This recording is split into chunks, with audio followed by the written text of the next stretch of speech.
Governor Newsom says Democrats are failing to engage with young male voters. His comments were in conversation with former President Bill Clinton at a New York City climate summit today. ABC 7 News political reporter Monica Madden has been following the governor's change in tactics here, Monica. Dan and Amma, even before the killing of Charlie Kirk, we've really heard the governor been talking about this issue all year, really, switching up his approach and outreach, tailoring his message to young voters, especially young men. Strategists say Newsom's willingness to test these new messages and ideas are why he's a top polling leader for Democrats' potential presidential candidate in 2028.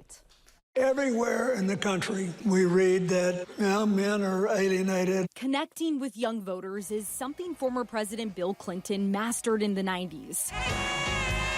But it's something Governor Gavin Newsom says Democrats are losing when it comes to young men. Charlie Kirk's ability, what he was able to achieve in terms of organizing the campuses, he was able to produce and organize around that in a deeply meaningful way. And the Democratic Party was nowhere to be found on the issue. Charlie Kirk is the reason why Donald Trump is president of the United States.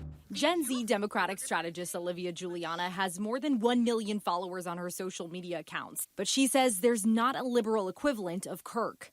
Democrats will never be able to have their own version of Turning Point USA until they understand something that Republicans have really come to understand, which again is, you have to be a party of a big tent.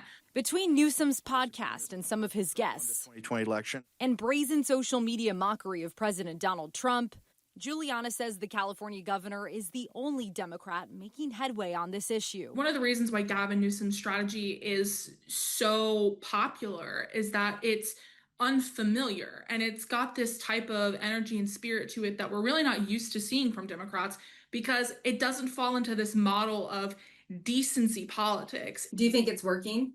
I absolutely think it's working. We have to have risky conversations. We have to be able to talk to people we disagree with. We won't know for a few years whether it's successful or not. Political experts say there's a key reason young men voted for Trump in 2024. They believe that he would be better for their economic prospects. Many of these young men simply did not feel like they had a place in a Democratic Party heavily populated by highly educated, wealthier voters. And appealing to those frustrations in the midterms will be key for either party. The disappointment that many of these working class voters, particularly young men, are feeling might give them an opportunity in the midterms next year to win them back.